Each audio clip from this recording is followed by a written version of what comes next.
আমরা মেয়েরা নিজেদের সংসারের কথা চিন্তা করতে করতে নিজেদের যত্ন নেওয়া, নিজেদের টেস্ট সব কিছুই কিন্তু ভুলে যাই। আমরা সবসময় স্বামী সন্তান কী খাবে, কী করবে এগুলো নিয়ে ব্যস্ত থাকি। আমার মনে হয় পৃথিবীর প্রত্যেকটা মেয়েই এমন। তো আজকে আমি খাবার টেবিলে বসে আমার কোনো কিছু দিয়ে খেতে ইচ্ছা করছিল না। হঠাৎ করে আমার পুঁই শাক দিয়ে মাছ রান্না খেতে ইচ্ছা করছিল, যেটা আমি প্রায় ২ বছরের মতো খাই নাই। তো হঠাৎ করে এরকম খাবার দিয়ে খেতে ইচ্ছে করছিল, তাও রাত তখন বাজে ১১টার মতো। আমি ঠিক সেই সময়ে খুব ঝটপট করে মাছ বের করে পুঁইশাক দিয়ে রান্না করে ফেলেছি। এক কথায় আমার ওই সময়ে এই ক্রেভিংসটাই উঠেছে যে আমাকে পুঁইশাক দিয়ে মাছ রান্না করে খেয়ে তারপরেই ঘুমাতে হবে। তো আমি প্রথমে এখানে দেখতেই পেলেন সরপুঁটি মাছ লবণ আর হলুদ দিয়ে মাখিয়ে তেলের মধ্যে ভালো করে একটু ভেজে নিচ্ছি। কড়া করেই মাছগুলো ভেজে নিয়েছি। এরপরে তেলের মধ্যে পেঁয়াজ কুচি ব্যবহার করছি। পেঁয়াজটাকেও এখন আমি তেলের মধ্যে ভালো করে ভেজে নিচ্ছি, আর তেলের উপরে আমি কিছু কাঁচামরিচ দিয়ে দিচ্ছি।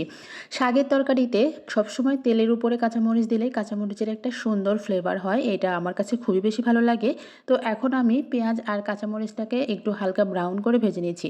ভাজা হয়ে গেলে অল্প একটু পানি ব্যবহার করছি, এতে করে মশলাগুলো যে দিব পুড়ে যাবে না। এখন ব্যবহার করছি আদা আর ধনিয়া বাটা অল্প একটু, আর জিরা বাটা। আমি শাকে আদা ব্যবহার করি না, কিন্তু যেহেতু মাছ দিয়েছি যার কারণে একটু আদা বাটা ব্যবহার করেছি। স্বাদ মতো লবণ দিয়ে দিয়েছি, আর হাফ চামচের মতো হলুদ গুঁড়া, ১ চামচের মতো মরিচ গুঁড়া ব্যবহার করেছি। এখন মশলাগুলোকে খুব ভালোভাবে কষিয়ে নিব। মশলাগুলো ভালোভাবে কষানোর জন্য আমি ঢাকনা দিয়ে ঢেকে ১ থেকে ২ মিনিটের মতো কষিয়ে নিব। বেশি টাইম কষানোর দরকার নেই। যখন দেখবেন যে উপর থেকে তেল ছেড়ে দিয়েছে, ওই মুহূর্তে ভাববেন যে মশলাটা ভালোভাবে কষানো হয়ে গিয়েছে। এখন আমি এখানে দিয়ে দিব কেটে পরিষ্কার করে রাখা পুঁইশাকের ডাঁটা। কারণ পুঁইশাকের ডাঁটা সেদ্ধ হতে সময় লাগবে। আমি যদি শাক আর পুঁইশাকের ডাঁটা একসাথে কষিয়ে নিতে চাই, তাহলে কিন্তু শাকের টেস্টটা আলাদা হয়ে যাবে। তাই আমি পুঁইশাকের ডাঁটাটা আগে কষিয়ে নিচ্ছি। আমি পুঁইশাকের ডাঁটাটা ঢাকনা দিয়ে ঢেকে ৩-৪ মিনিটের মতো একটু কষিয়ে নিব।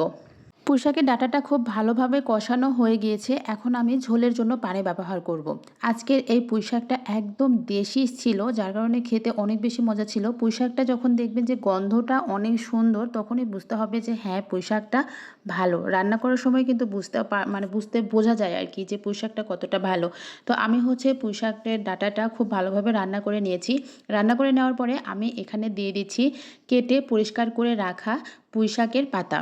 পুঁইশাকের পাতা দেওয়ার পরে আমি ঢাকনা দিয়ে ঢেকে ঠিক ২ মিনিটের মতো একটু ভাপিয়ে নিব। যখন দেখব যে একদম সুন্দর করে পানি বের হয়ে গেছে, শাকটা একদম কমে গিয়েছে, এখন এখানে নেড়েচেড়ে নিয়ে আমি আর অল্প একটু পানি ব্যবহার করব, করে আর ৩-৪ মিনিটের মতো রান্না করে নিব। তো পুঁইশাকটা দেওয়ার পরে চেষ্টা করবেন যে খুব তাড়াতাড়ি যেন রান্নাটা নামানো যায়, তাহলে শাকের যে গুণাগুণটা এটা তো ঠিক থাকেই, পাশাপাশি শাকের একটা সুন্দর কালারও থাকে। আমি বলক উঠে গেলে মাছটা দিয়ে ১ থেকে ২ মিনিট রান্না করেই কিন্তু নামিয়ে নিব। এরপরে কিন্তু আর কোনো প্রকার কাজ নাই, সরাসরি চলে যাবে গরম ভাতের প্লেটের উপরে। তো এত সহজে আমি খুব ঝটপট, তাও আবার রাত ১১টায় রান্না করে খেতে চলে গেছি। খুবই মজার, আমার কাছে খুবই প্রিয় একটা তরকারি। এরকম মাছ দিয়ে পুঁইশাকের তরকারি আমার অনেক বেশি প্রিয়। আপনারা একদিন এভাবে বানিয়ে খাবেন, দেখবেন যে অনেক মজা লাগে। তো এভাবে রান্না করলে কিন্তু শাকের কালারটা একদম সবুজে থাকে। তো আমার ভিডিওটি এ পর্যন্তই। ইনশাআল্লাহ দেখা হবে নেক্সট কোনো ভিডিওতে। সে পর্যন্ত সবাই অনেক বেশি ভালো থাকবেন। আর আমার ভিডিওটি যদি ভালো লেগে থাকে, একটা লাইক আর কমেন্টস করে জানাবেন। আল্লাহ হাফেজ। আসসালামু আলাইকুম।